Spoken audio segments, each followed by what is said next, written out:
I'm going to hand this to Eric and tell him he wasn't quite done yet. Okay, what we're going to do here tonight, we're going to sign it. Use the mic, please.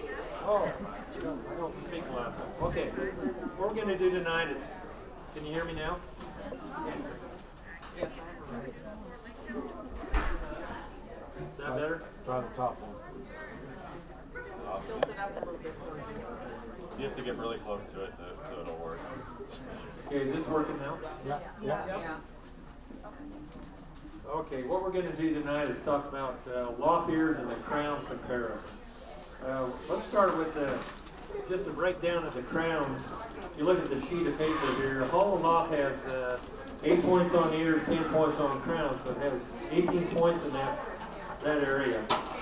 Mini lops, we have 12 points on the crown and ears. French lop, no specific breakout of crown and 15 points on the ears. Fuzzy lop, no definition, discussion of crown, with 10 points on the ears.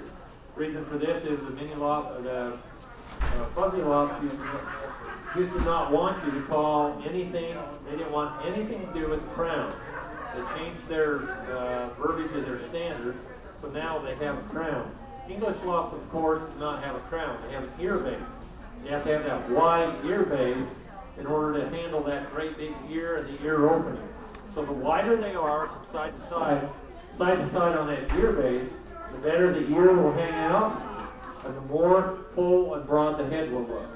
Okay, now here, let's look at what all the standards desire, and that's for a French lop. Mini lops and hollow lops derive from this breed here. What you want is a very, very nice wide crown. Now, how many of you know by a show of hands what a weasel beak is?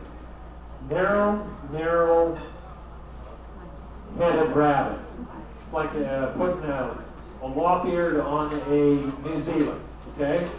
The rabbit has no muzzle, doesn't have any broadness through the skull. You need all of those things to make a great crown look good.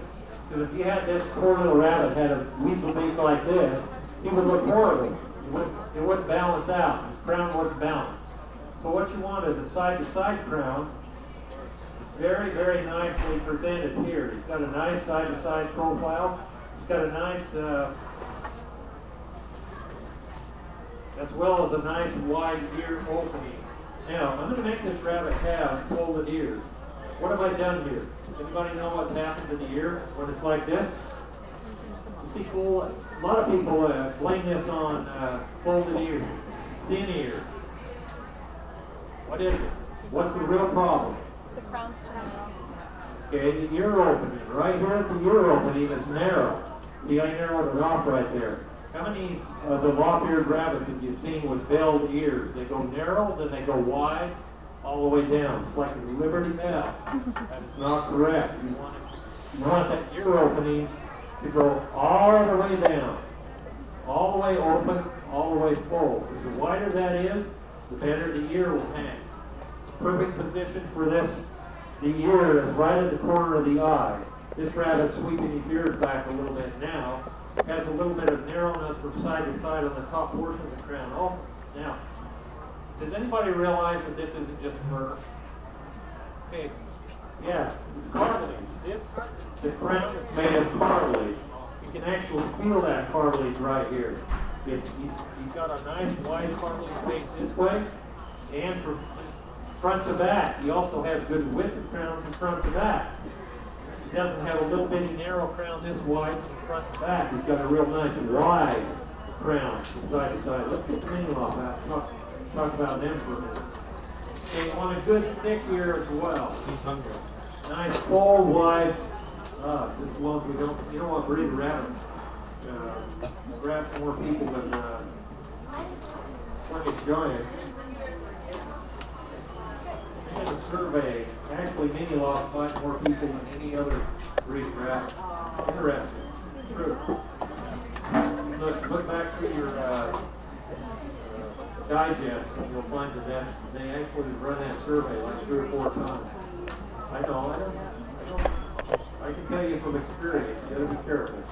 So, all right, now, definition of crown here. You've got a really nice wide crown side to side. Let me put it open up here for you so you can see it here. Side to side. It's got good width of crown that way. It's got nice definition of crown. It's got a lot of cartilage on this rabbit. It's got fairly nice ear openings. Could be a little bit wider. It's a little closed off right here at the tip of the ear opening.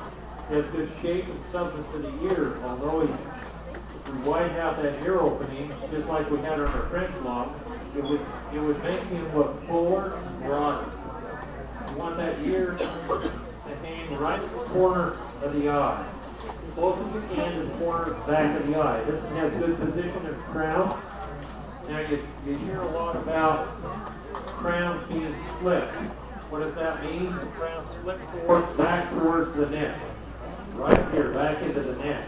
That means that he doesn't have the corner of the eye. You can get one or two fingers before here.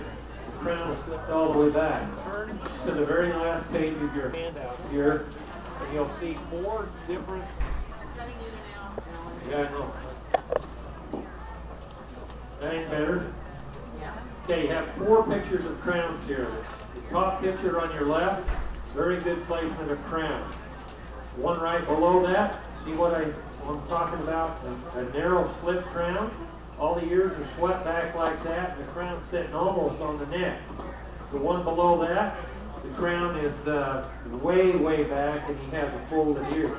The other one over here on the right, he's got a good wide ear, but he's got a very, very slit crown. You see that big pudgy face on him, but you also see, and the curvature of the skull has got nice width of crown from front to back, but not good placement of crown.